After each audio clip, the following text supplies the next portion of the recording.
영신학 2권 10강 죄의 출현과 정죄의 법이라.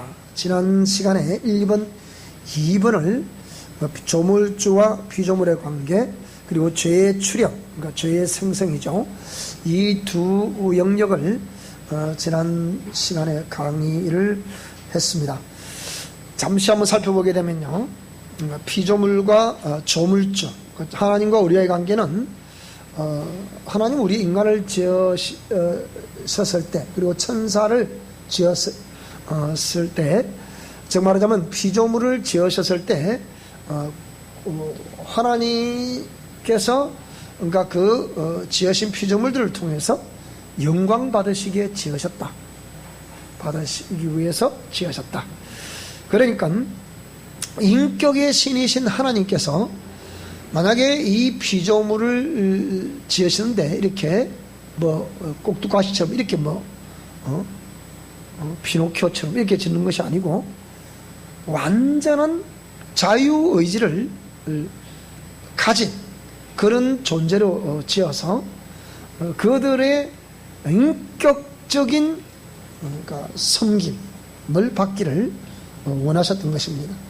그래서 완전한 자유의지라는 것은 정말 전인격을 가지고 있다는 거예요. 수용성과 배타성을 다 가지고 있다는 거예요.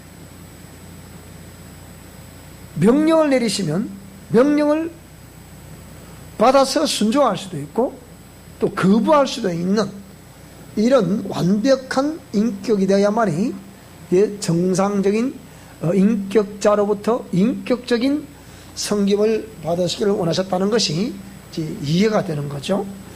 그래서 이렇게 완벽한 인격을 가지고 있는 처음 지음받은 피조물인 천사는 하나님의 명령된 말씀을 따라서 각자의 위치에서 하나님의 법을 따라 하나님의 뜻을 받들고 있었다. 자, 그런데 우리가 그러니까 눈에 보이지 않지만 하늘 보좌를 중심으로 해서 하나님께서 이 하늘 보좌는 그러니까 손으로 짓지 아니한 것이다. 그렇게 설명하고 있죠. 성경은 손으로 짓지 아니했지만 그러니까 어린 양의 보좌, 하나님의 보좌, 이 보좌를 중심해서 명령하시는 하나님의 명령을 받들므로 마치 하나님의 권위를 가졌다 하고 느낄 수 있을 정도로 이런 하나님의 모든 계획과 뜻을 전하는 그러니까 하나님의 명을 받던 여호와의 천사가 있습니다. 지금 이번은 천사의 그러니까 조직 체계를 설명하고 있는 거죠. 그래서 이렇게 여호와의 천사를 또 이렇게 위시해서 그 다음에 하나님의 보좌를 싸면서 하나님을 노래하는 스랍의 천사들이 있고 또 역시 보좌를 에워싸고 노래하는 역할도 하겠지만 이렇게 근위병 역할을 하고 있는 하나님의 권위, 힘, 파워 이를 상징하는 이렇게 거룹들이 있다. 거룹의 천사가 있다. 정말 스랍의 천사들이 있고 그 다음에 거룹의 천사들이 있다. 자, 그 다음에 또 그 보좌를 중심해서 스랍 거룹 외에 고유의 임무를 부여받아서 하나님의 파워, 힘을 상징하는 미카엘 천사장과 그 위하의 무리들이 있습니다. 그 다음에 우리가 잘 알다시피 소식을 전달해주는 가브리엘 천사와 그리고 그 무리들, 그 다음에 가장 이렇게 많이 우리가 거론하고 있는 루시엘 천사장과 그 위하의 존재들, 그러니까 루시는 빛난다는 뜻이고 하나님을 노래하는 그러니까 성가대와 같은 그런 존재죠. 자, 그래서 이 각 천사들은 완전한 자유의지를 가지고 각자의 지위를 따라서 사역하던 천사 중 하나가 죄가 될 수 있는 마음을 품었다. 그럼 그때까지만 하더라도 죄가 없었다는 얘기가 되는 거잖아요. 오늘 배울 제목은 그럼 죄가 어떻게 해서 지금 여기 배우게 되면 어떤 법에 의해서 그것이 죄라고 단죄를 받았냐 이 말입니다. 그때까지 법이 있었습니까? 모르잖아 우리가. 이거는 지금 하나님의 하늘, 셋째 하나라에서 보통 우리가 부르는 하늘은 세 하늘이 있다고 그랬죠. 첫째 우리가 스카이라고 부르는 저 새들이 나르고 있는 저 하늘, 숨도 쉴 수 있고 비행기를 타고 가도 우리가 숨을 쉴 수 있잖아, 그죠?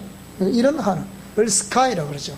똑같은 하늘인데, 근데 숨을 쉴 수 없는 하늘 있죠. 그거는 우리가 살고 있는 이 지구의 대기권을 벗어나면 그때부터는 숨을 쉴 수가 없어요. 그죠? 산소 없어 숨을 못 쉬죠. 그 하늘 스페이스라고 하죠. 별과 별 사이사이 하늘 있죠, 그죠? 그래서 소위 말해서 우리가 우주라죠, 우주. 이 우주 하늘 말한다고 이걸 스페이스라고 하죠, 스페이스.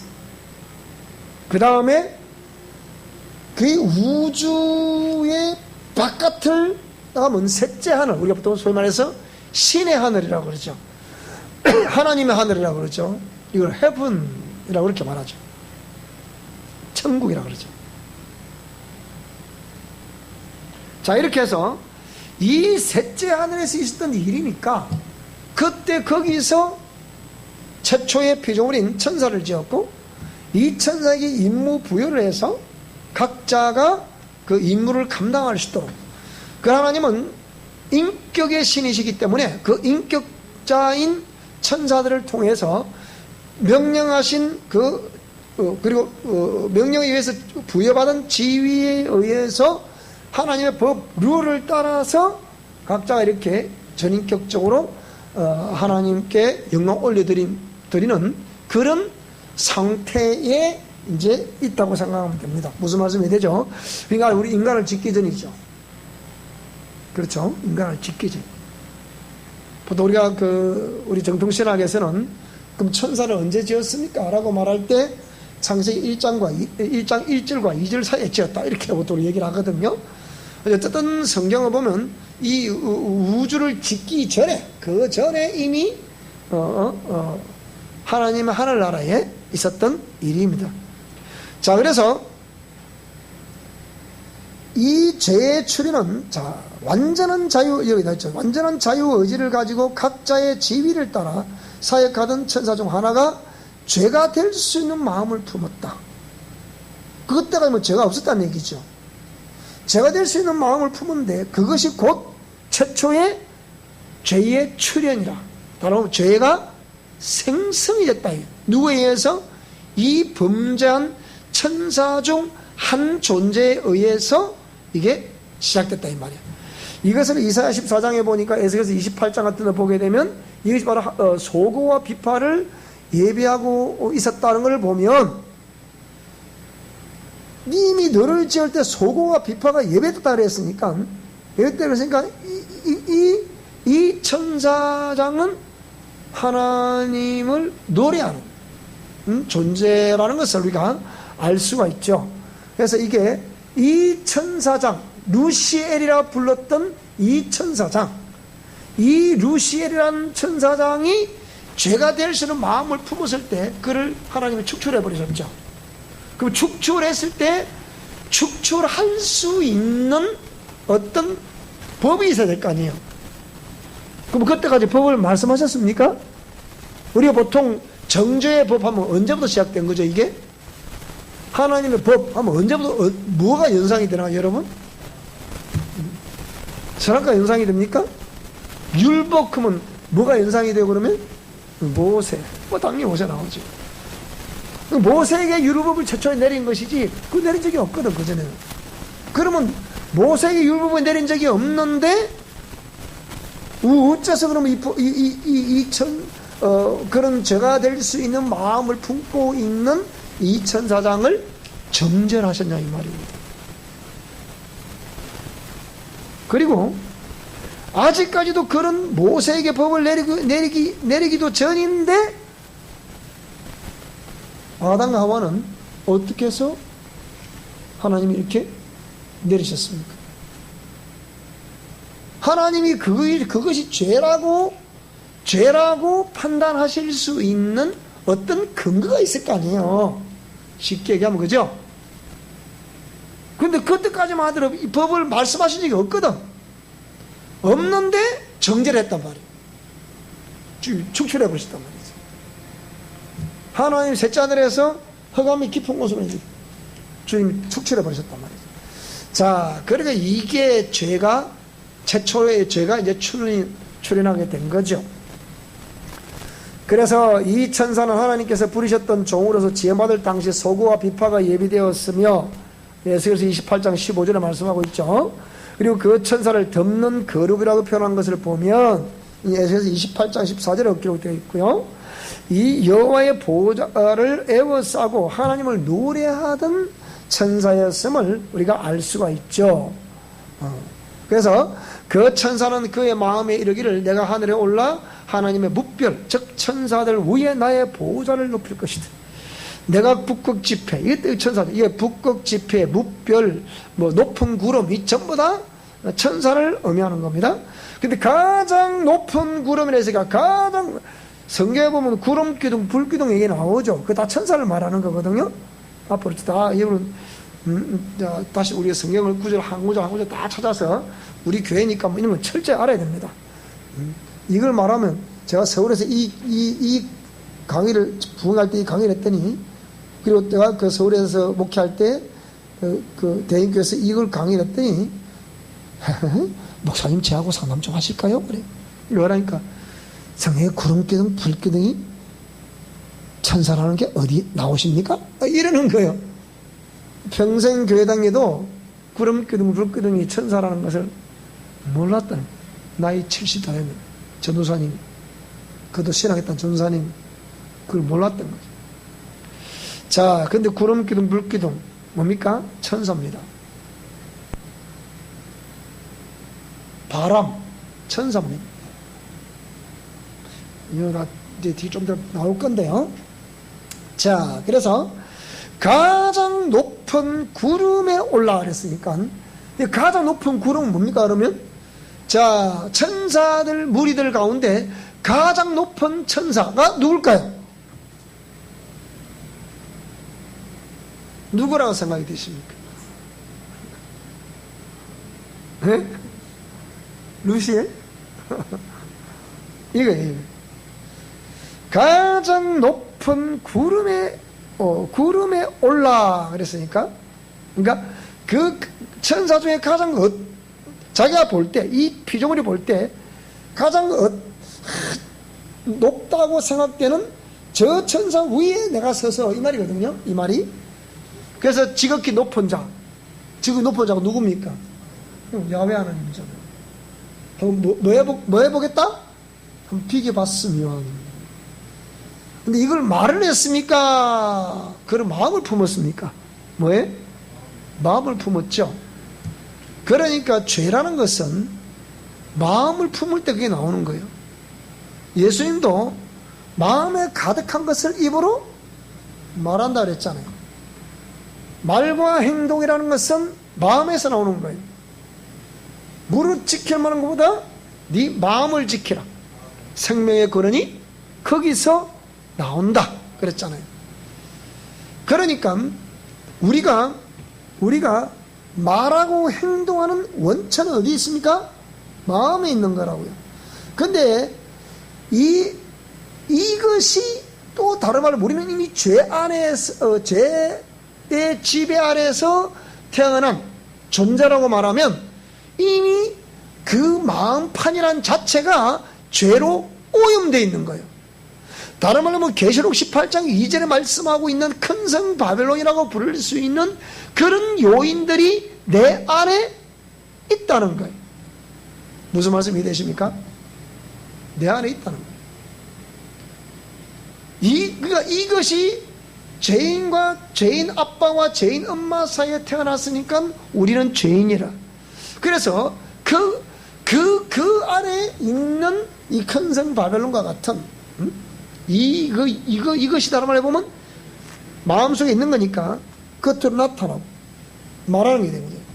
행동하게 돼요. 그러니까 이것을 뭐라 그랬어요? 이것이 옛사람이란 말이죠. 그래서 이걸 제거하지 않으면 안 된다. 안에 있는 이미 이게 부패되어 있으니까 이게 문제라는 거죠. 그러니까 하나님께서는 전지전능하시잖아요. 그러니까 이 존재가 피조물이라는 천사라는 존재가 그런 마음을 품었을 때 이미 주님의 중심, 사람은 외모를 보지만 하나님은 중심 보시고, 중심 보시고 두 말씀도 안 하시고 뭡니까? 그냥 축출해 버리시는 거예요. 그런데 이 천사는 알까요, 모를까요? 그 축출받은 천사는 알까요, 모를까요? 알겠죠. 근데 우리는 알아요, 몰라? 근데 몰라. 왜 저 천사가, 천사 무리들이 있는데 왜 저 천사가 갑자기 저렇게 추방을 당하는지 알 수가 없어. 근데 그 천사는 안다, 모른다? 안다. 여러분, 우리도 항상 우리의 마음을 잘 지킬 수 있기 바랍니다. 그러니까 제가 늘 우리의 심령 성전을 깨끗게 하라잖아요. 심령 성전을 깨끗게 하는데 주력하시기 바라고, 그리고 깨끗게 된 그 심령 성전을 잘 지킬 수 있기 바랍니다. 그렇게 돼요. 자, 그래서 하나님은 그 중심을 보시고 축출하셨다. 어디로? 음부로 추방하셨다. 이것이 죄의 시작이라는 거예요. 요거 지난 시간에 여기까지는 한 거예요. 그러니까 이사야 14장 9절, 11절, 12, 15절, 에스겔 31장 14절로 15절, 마태복음 25장 41절에 보게 하면 이런 내용들로 우리가 참고할 수가 있겠습니다. 이 각 부분마다 전부 다 성경 구절을 삽입해 놓은 것은 뭐냐면 이게 다 성경의 근거가 다 있다는 거예요. 전부 다 성경 그렇게 말하고 있다는 거예요. 그거 여러분 찾아보시기 바래요. 집에 가서. 무슨 말이 되죠? 큐티하지 이런 걸 갖고 쫙 찾아보셔서 여러분 저 여기에 달통을 하셔야 돼요. 아주 우리 사랑의 성도들은 이 성경신학과 영성신학은 아주 섭렵을 하셔야 됩니다. 그리고 그것이 그냥 이렇게 알고 있는 수준에 머무른 것이 아니고 반드시 우리의 삶에서 나타날 수 있기를 권면합니다. 그렇게 돼야 우리가 뭔가 다른 걸 알 수 있지. 그렇지 않으면 우리가 뭐 저 사람 세상 우리 주위에 많은 교회들 그 성도들 그거랑 우리가 다른 바 뭐가 있겠어요. 나는 여러분들이 정말 다를 수 있기를 바랍니다. 뭐로 달라야 되겠어요? 심령 성전이 정확히 되는 이게 달라야 되는 거예요. 마음의 겉과 속이 똑같아야 돼요. 저 사람 마음을 헤아릴 수 없어. 그건 문제가 있는 거라고. 무슨 말이 되죠, 그죠? 그렇게 그러니까 우리 푸시킨의 시를 보면 삶이 그대를 속일지라도 그랬는데 그 왜 삶이 속이는 거예요? 죄성이 있기 때문에 속이는 거예요. 근데 삶이 우리를 속이면 돼야 안 돼요? 원래는 안 되는 게지. 그 제가 그랬잖아요.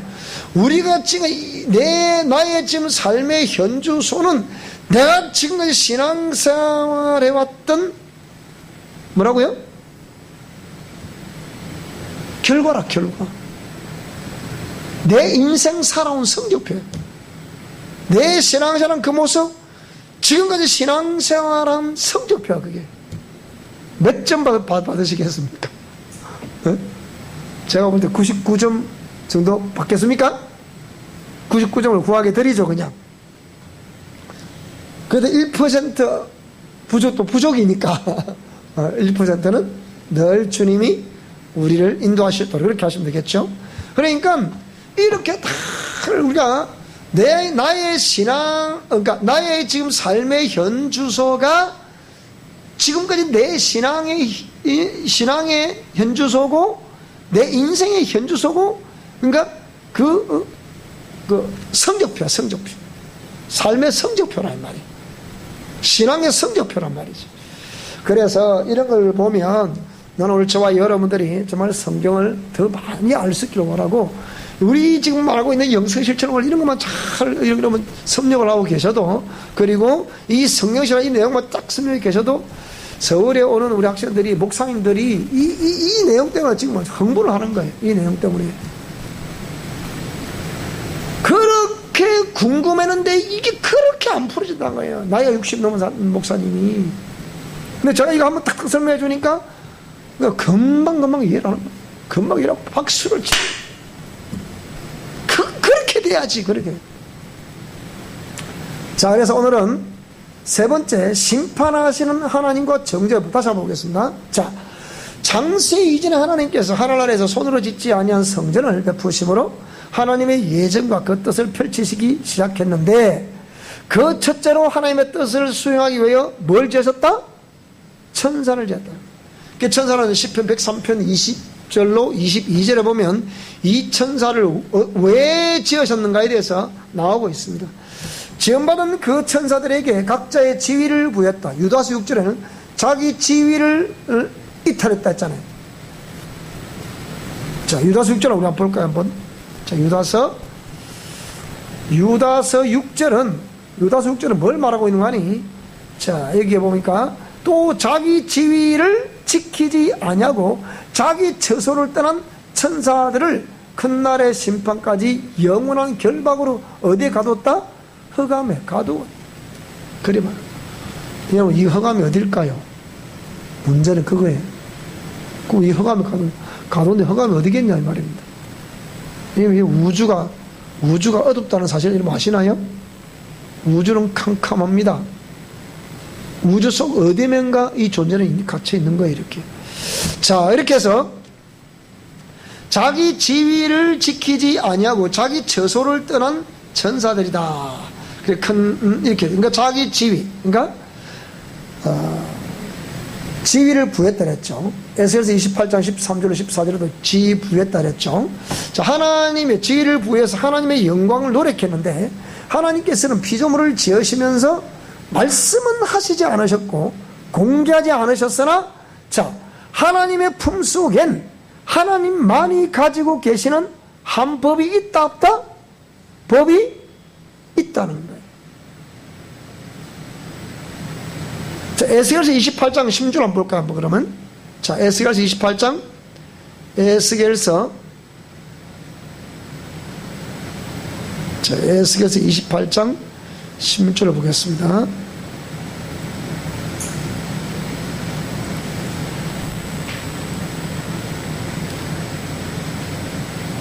에스겔서 28장 16절. 이번에는 자, 현대어 성경을 한번 보도록 하겠습니다.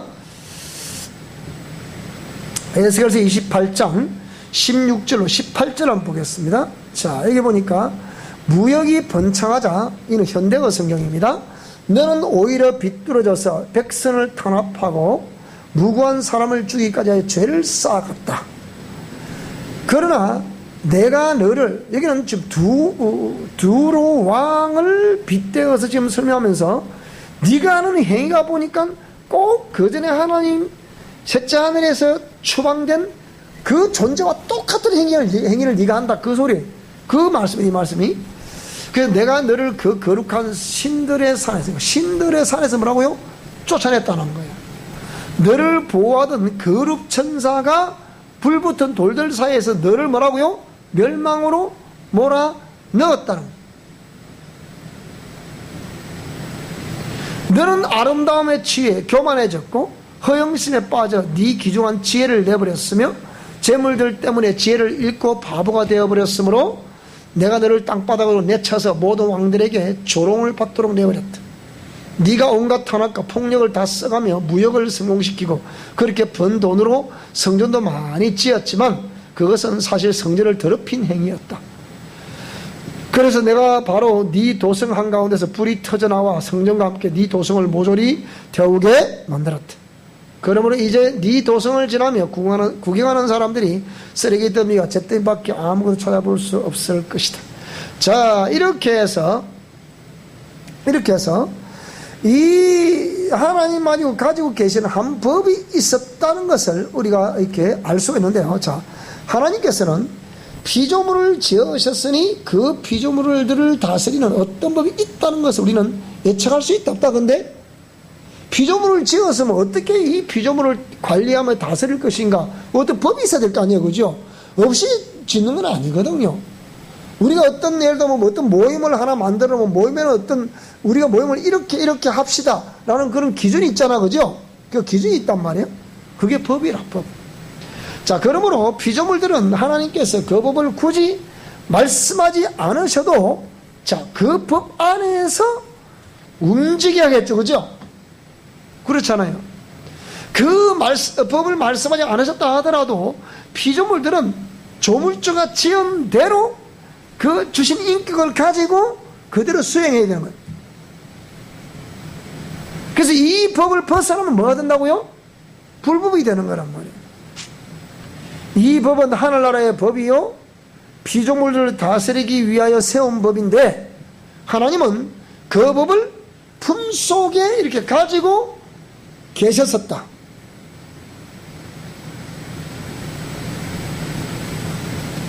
피조물이 없기 때문에. 근데 피조물을 지으면 이미 그 법은 안에 있어요, 없어요? 안에 있게 피조물을 지으면 내 안에 있는 이 법을 가지고 저 피조물을 다스릴 것이다. 이미 법을 있어야 하는 그 말이죠. 그래서 그 법이 최초로 적용되기는 나있죠.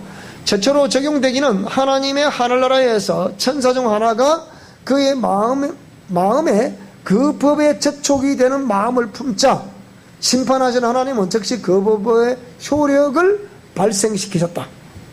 성경은 그 법을 최초로 첫 피조물인 천사들에게 처음으로 적용을 하셨다. 여러분 잘 들어야 됩니다. 이 왜 잘 들어야 된다고 말하느냐면요, 우리가 제가 처음 통합측에서 이렇게 평신도 때 신앙생활을 했는데요, 우리가 세례 학습, 이렇게 학습 세례 문답을 하게 되면 꼭 그 나오는 문제 중 하나가 최초의 원죄자는 누굽니까? 이렇게 나와요. 그때는 이런 성경의 깊이를 잘 몰랐기 때문에 아담 이리 적었습니다. 근데 맞다고 그러더라고. 그럼 최초의 원죄자가 아담 맞습니까? 이리 되는 거죠, 이제. 그러니까 The original sin, 최초의 원죄는 누구라고요? 원죄자가 누구라고요? 타락한 천사였지, 아담이 아니었다고요.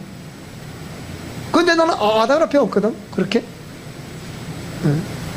근데 이거는 굉장한 심각한 오리를 주는 거거든요, 그게. 그러니까 이 법이 최초로 적용되는 것은 하나님의 하늘나라에서 천사 중 하나가 그 마음에, 그 법에 접촉이 되는 마음을 품었다, 그 말이에요. 그래서 심판하신 하나님은 즉시 그 법을 최초로 효력을 발생을 시킨 거예요. 누구에게? 그 천사에게. 가장 높은 구름 위에 올라서 높은 자와 비교보겠다고 그런 마음을 품었는데 그 법 정죄를 쫓아내버렸단 말이죠. 그러니까 모든 천사는 왜 그 존재가 쫓겨남을 받았는지, 그 추종하던 무리들 쫓겨받았는지를 몰라. 근데 누구는 안다고요? 그 존재는 안다. 그 존재는. 이 법이 뭐라고요? 천사들로 말미암은 법이 뭐라고요? 율법이래, 율법. 우리 사도행전 7장 53절 한번 볼까요? 자, 사도행전 7장 53절을 한번 보겠습니다.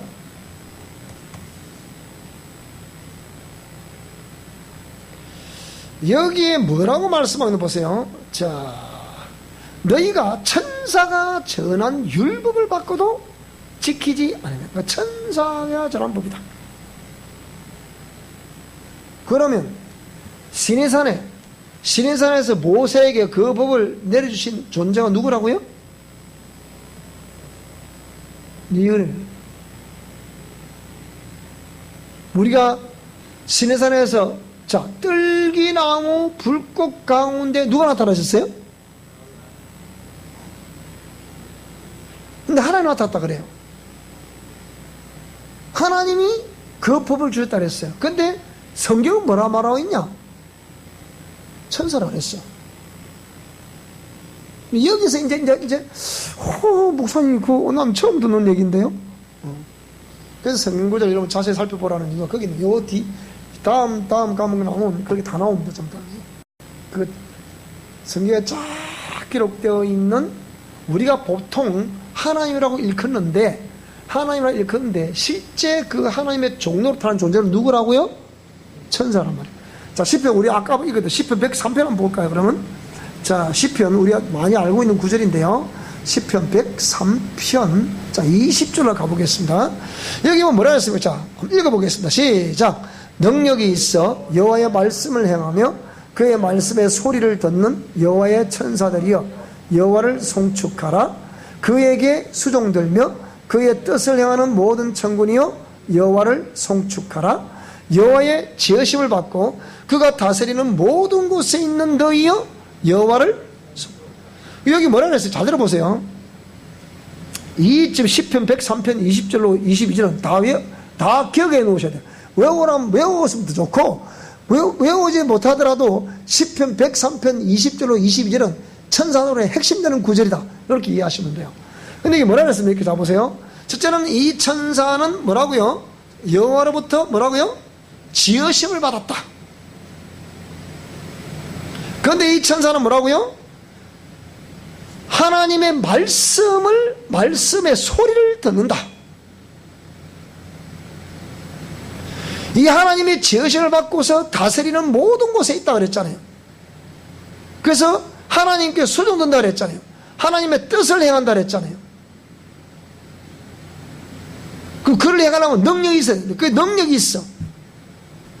여호와의 말씀을 행한다 그랬어요. 그의 말씀의 소리를 듣는다 그랬어요. 하나님 말씀 명령을 듣고서 그 명령을 집행하는 존재가 누구라고요? 이거 바로 천사란 말이에요. 그럼 시내산에서 그 집행하는 존재는 누구? 이렇게 되는 거예요. 그러면 시내산의 떨기나무 불꽃 가운데 나타난 존재는 누구? 우리가 야훼라 그래 표현하는데 천사예요. 근데 그 천사가 나타나면 뭐라 그랬어요? 나 여호와가 말하노라 이리 말했거든. 그러니까 그거 참 희한하네. 왜 천사인데 쥐가 나와갖고 여호와가 말하노라 이렇게 말하지? 그래서 그걸 우리가 쉽게 우리가 잘 설명하면 자, 우리가 구민정음을 누가 만들었다고요? 세종대왕이 만들었어요. 근데 실제로 누가 만들었다고요? 집현전의 학자들이 만들었단 말이지. 집현전의 학자들이 만들었지 세종대왕이 만든 게 아니에요. 근데 역사는 누가 만들었다 기록하고 있어요? 똑같은 개념이라. 무슨 말이 되죠? 그죠? 그러면 떨기나무 불꽃과 나타난 존재는 누구? 천사라. 그러면 누가 그 천사에게 명령을 하셨어요? 그건 야훼 하나님이란 말이지. 무슨 말씀이 되죠? 그죠? 그렇게 이해하시면 되겠습니다. 뒤가 또 다시 또 우리 한번 또 그 천사론의 세부에 깊이 들어가면 또 설명도 해드리겠습니다. 자, 그래서 이 율법은 하나님의 공의의 법으로 훗날 에덴 동산에서도 범죄한 아담과 하와에게 적용이 됐는데 우리 창세기 2장 16절 17절 나오죠. 자, 그때까지만 하더라도 그것이 무슨 법인지 하나님께서 말씀하시지 않으셨단 말이죠. 그러니까 알 수 없어요. 그러니까 무슨 말이 되죠? 그죠? 말씀 훗날 모세에게 그 법을 내리시면서 신불신 간의 그 법이 선과 악을 심판하시는 공의의 법이 무슨 법? 그걸 바로 율법이라는 거예요. 출애굽기 20장은 아주 뒤에 나오는 얘기요. 무슨 말씀이 해야 됩니까? 그러나 출애굽기 20장에서 그 법을 시내산에서 모세에게 내리셔가지고 그 법을 모세에게 주셔가지고 선포하기까지 아주 그 이전에 이미 그 법은 품속에 있었다 이 말이에요. 무슨 말씀이 되죠? 그죠? 여기 아담과 하와에게도 그걸 적용했잖아요. 하나님이. 그 이전에 범죄한 타락한 죄가 될 수 있는 마음을 품었을 때 죄가 생성이 됐을 때 하나님이 이미 그걸 아시고 정죄를 했잖아요. 그럼 그전에는 그것이 죄인지 죄가 아닌지 알았어요, 몰랐어요? 몰랐겠죠. 법이 없어. 법을 최초로 이렇게 공포를 하시기 전이니까, 집행하시기 전이니까 모르는 거죠. 이미 천상에 자유의지를 줬잖아요, 그죠? 자유의지를 주셨기 때문에 누가? 하나님께서. 근데 그 자유의지를 가지고 대로 하는데 그 자유의지가 있다 보니까 내 마음에 뭐요? 마음에 이르기를 그랬잖아요. 마음에 이르기를 하여튼 이렇게 얘기를 하니까 뭐라고요? 하나님이 따라 척추는. 그게 바로 죄라는 거예요. 그래서 그것이 정죄되는 걸 보고 이것이 죄구나 그래. 그런데 하나님의 형상의 모양대로 죄받은 인간이 그걸 알았다 몰랐다? 인간도 역시 몰랐다. 그럼 지금 저와 여러분 알았다? 몰랐다. 그런데 알고 보니까 그 법이었구나 그래 되는 거지. 그것이 신불신간에 선과 악을 심판하시는 공의의 법이 뭐라고요? 율법이에요. 율법. 그렇다면 공의 하나님께서 말씀해 주시지도 않으시면서 정죄하여 심판하시면 되는가? 그렇죠, 그죠? 말씀도 해주지 않으시면서 심판하시면 되나? 그 이상한 하나님 아닌가? 이렇게 할지 모르겠으나 자 보세요. 로마서 6장 13절에 뭐래? 자 읽겠습니다. 시작. 하나님 앞에서는 율법을 듣는 자가 의인이 아니요 오직 율법을 행하는 자라야 의롭다 하심을 얻으리니 그랬어요. 그러니까 들었다고 해서 그 사람이 뭐 의인이고 그런 개념 아니에요. 행하는 자라야 의롭다 하심을 얻는다 그랬단 말이에요. 그거 무슨 말이에요? 공의 하나님께서 말씀해 주시지도 않으시면서 정죄하여 심판하시면 되나? 이런 질문을 할 수도 있기 때문에 그런 질문하는 자에게 뭐라고요? 하나님 앞에서 율법을 듣는 자가 의인이 아니고 그렇게 살아가야 된다. 그러면 죄가 될 수 없는, 죄가 되지 않는 그 법을 따라 살아가라 그 얘기예요. 무슨 말이 되죠, 그죠? 근데 그리 살았다 안 살았다? 안 살았잖아. 인간의 영의 기능 중에 양심이라는 기능이 있다 그랬죠. 로마서 2장에 뭐라 했습니까? 그 양심이 법이 됐다 그랬어요. 그 양심의 법을 비춰봐도 우리가 하나님의 말씀대로 살았더라 안 살았더라? 단 0.01%도 못 살면 그냥 못 산 거야. 어쨌거나 제가 그것도 죄고 저도 죄잖아요. 누가 그래요? 니는 큰 죄고 나는 작은 죄 아니냐 그런다던데 글쎄요. 그 차이 좀 있을지 몰라요. 그런데 똑같이 큰 돌, 작은 돌, 예를 들자면 100kg 되는 돌, 1kg 되는 돌 웅덩이에 풍 던져보세요. 풍덩 소리는 다를지 모르지만 가라앉는 거는 똑같아요. 죄는 죄라 이 말이죠. 그런데 율법 없는 이방인이 본성으로 율법을 행할 때는 이 사람은 율법이 없어도 자기가 자기에게 율법이 되나니 뭐가 증가한다고요? 보세요.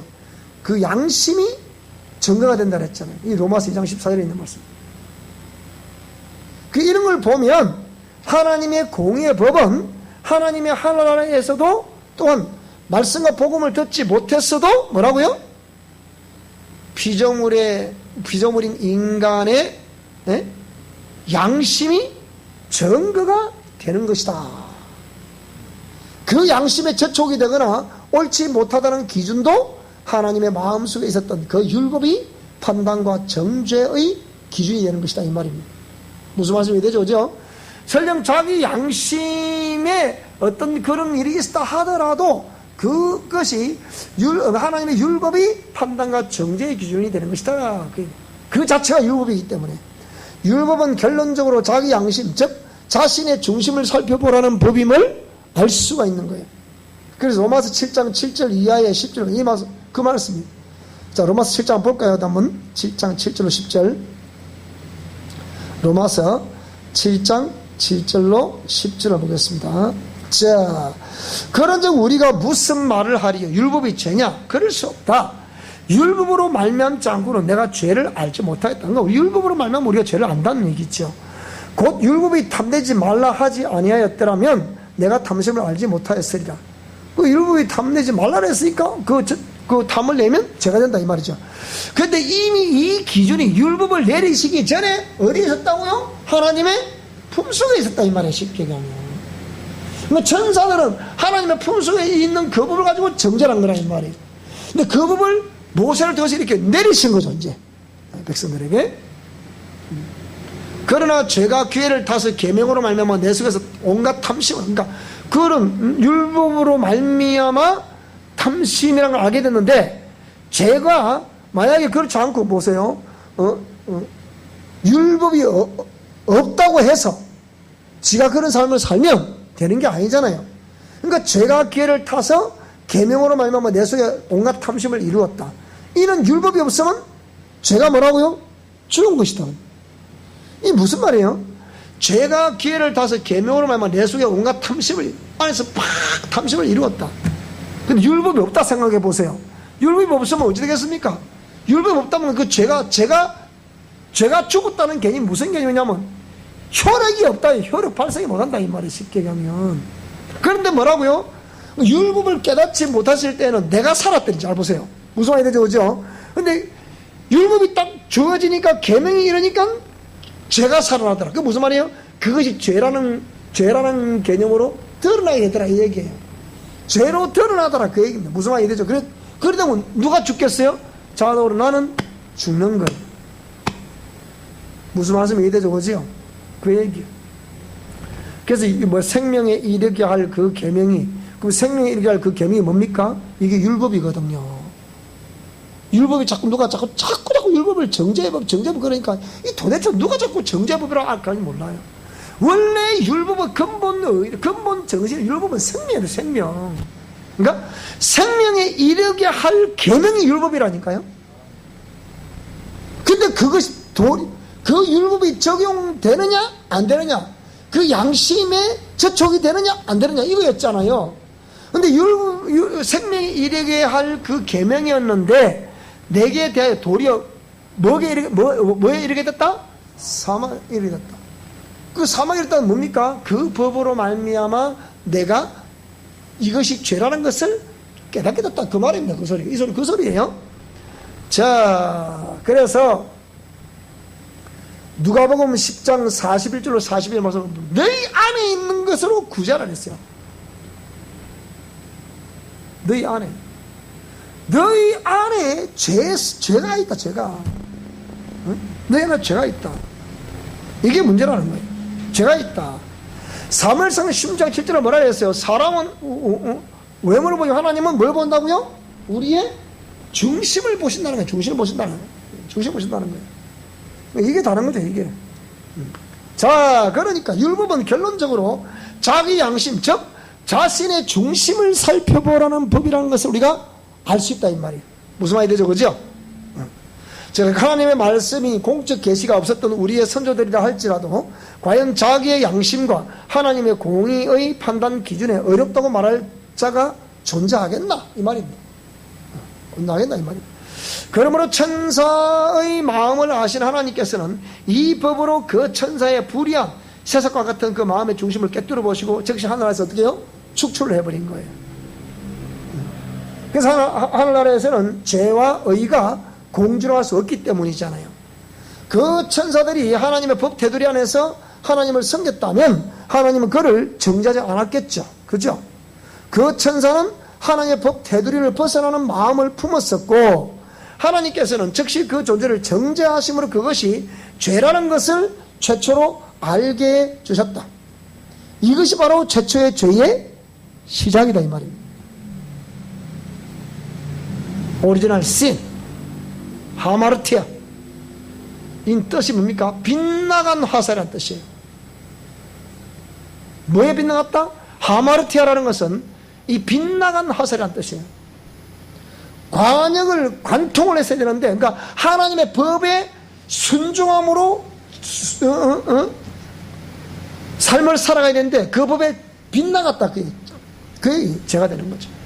그러므로 죄의 근본은 The Original Sin이라고 말했을 때 죄의 근본은 하와도 아담도 아닌 하늘나라에서 하나님의 보좌 곁에서 하나님을 찬양하던 천사 중 우두머리가 원죄자요 최초의 죄의 출현. 무슨 말이 되죠? 무슨 말이 되죠? 그죠? Starting of original sin. 이제 근본 범죄자가 된 것이고 최초의 죄의 출현이고 근본 범죄자가 된 것이며, 자, 훗날 인간은 그 범죄자의 유혹에 의하여 범죄하게 되므로 고스란히 죄의 결과를 떠안게 된 것이에요. 그러니까 알고 보면 우리 인간은 죄의 피해자죠. 피해자라니까. 그가 미움을 하지 않았으면 우리가 먹었을 리가 없지. 우리도 자유의지가 있으니까. 근데 안 먹어야 되는데 또 먹었잖아, 또 이게. 그래서 저 뒤에 가보면 이제 하나님의 영광 계획이라는 것이 있고 사랑 계획이라는 것이 있다, 이 말입니다. 그러니까 우리가 하나님이 사랑이라고 하시면 그러면 범죄하려고 할 때 못 따먹게 해야 될 거 아닙니까? 왜 따먹게 해서 이렇게 고통스럽게 만듭니까? 이렇게 항변한단 말이야. 교리적으로 아담이 원죄자라는 것은 인간의 시각에서 인간의 시조이기 때문에 그렇게 표현한 것이다. 그러니까 한 사람 아담으로 말미암아 모든 사람이 범죄하게 됐다는 거예요. 로마서 3장 24절 뭐라 그랬습니까? 모든 사람이 죄를 범하였음에 그랬잖아요. 고린도전서에서는 한 사람 아담으로 말미암아 모든 사람에게 죄가 사망이 왔다는 건 개념이고요. 자, 그래서 결론은 진자는 뭐라고요? 이긴 자의 종이 되는 거예요. 우리가 마귀가 그렇게 미혹을 했다 하더라도 우리가 미혹을 안 당하면 되잖아요. 무슨 말이 되죠? 그죠? 그가 그렇게 우리를 막 공격을 해도 우리가 이기면 되는 거야. 그래서 이겨야 돼. 무슨 말이 되죠? 그죠? 로마서 6장 16절에 뭐라 그랬어요? 죄를 범하는 자마다 죄의 종이라고 그랬어요. 베드로서 2장 19절에는 진자는 이긴 자의 종이 된다 그랬어요. 요한일서 3장 8절에 뭐라 그랬어요? 죄를 범하는 자는 곧 마귀에 속한다 그랬어요. 그러니까 하나님의 말씀에 순종하며 살아야 할 인간, 하나님이 나 외에 다른 신을 외하지 말고 우상도 숭배하지 말라 그랬잖아요. 근데 왜 우상을 지금 숭배합니까? 명절이 많은 날 우상 숭배한 날이라. 뭐 이런 일이 또 있노?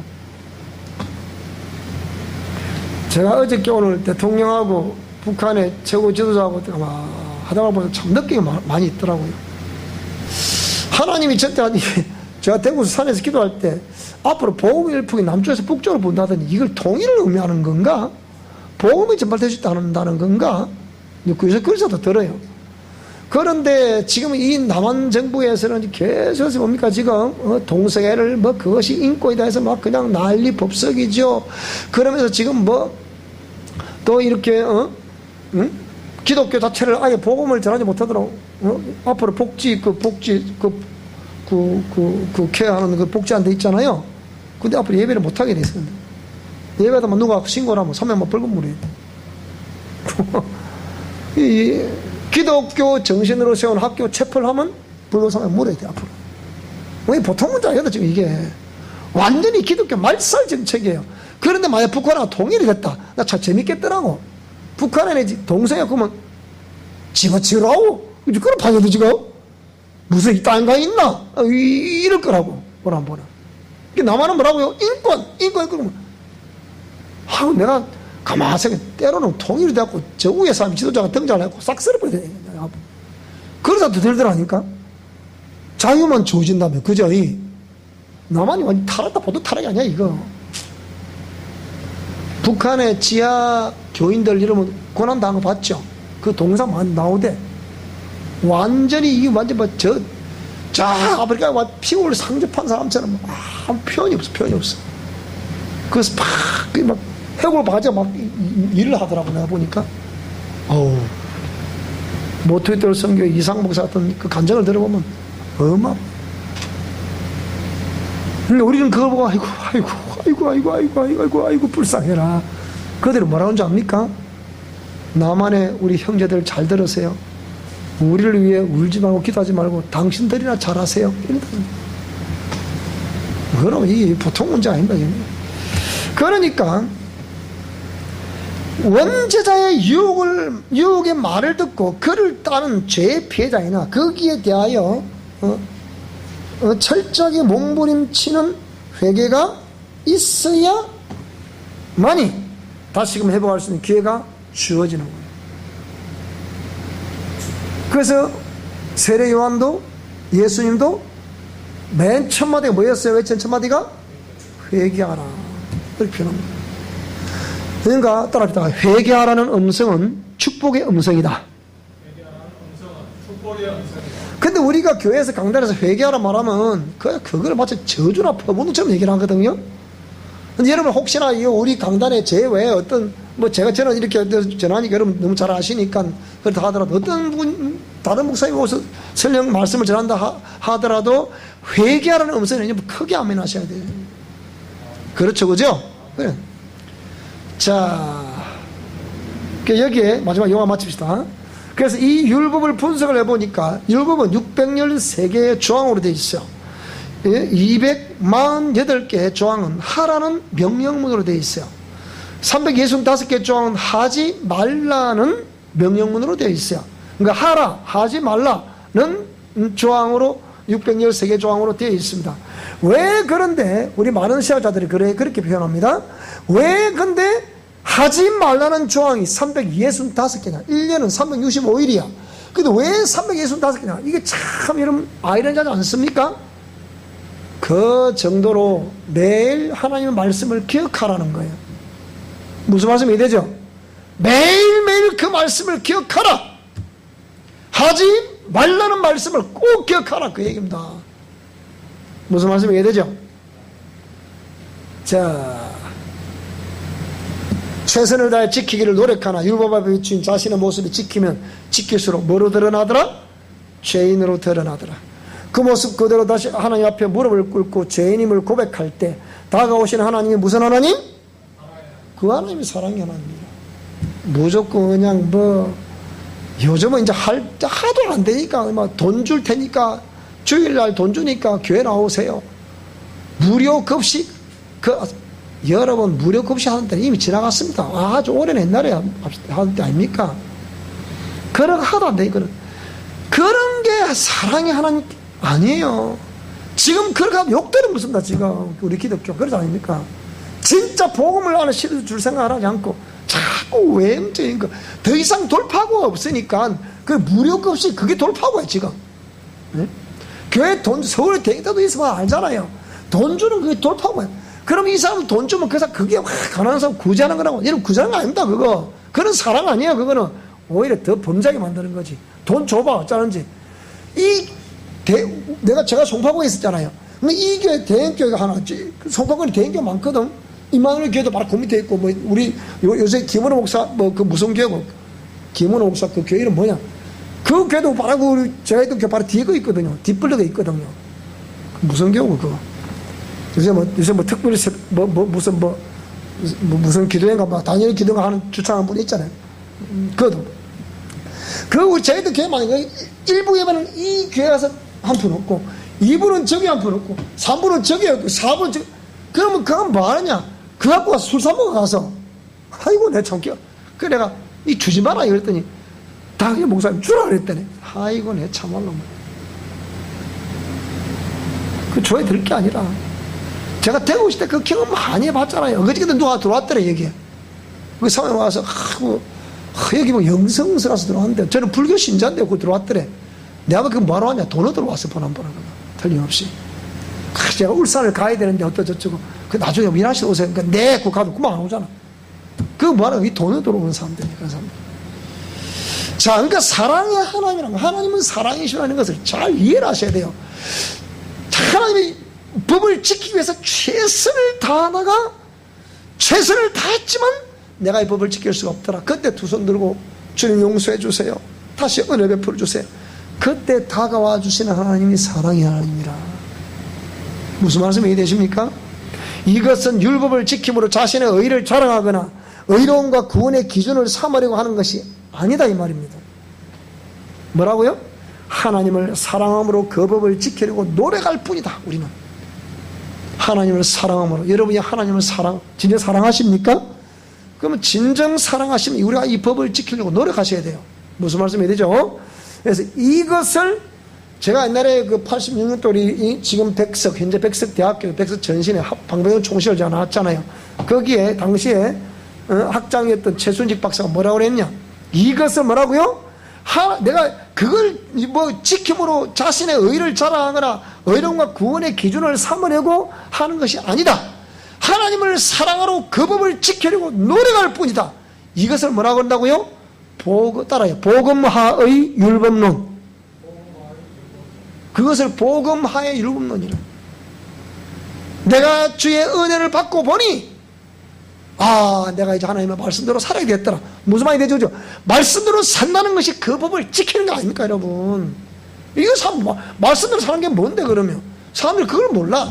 말씀대로 산다는 것은 그 법을 지키는 걸 말하는 거란 말이에요. 무슨 말이 이해되죠? 그죠? 근데 꼭 누가 심한 거든 그 법을 지키는데 그러면 그 법을 지킨다 어려워집니까? 또 이렇게 얘기하나 또? 내가 어려워지는 법을 지키는 아니라 했죠. 하나님을 사랑함으로 법을 지키는 거지 그 법을 지켜서 의로워진다거나 구원을 받는다. 그래서 저 법을 지키는 게 아니라니까? 무슨 말이 되죠? 그죠? 여러분 잘 이해할 수 있기 바랍니다. 자, 오늘 여기까지 하겠고요.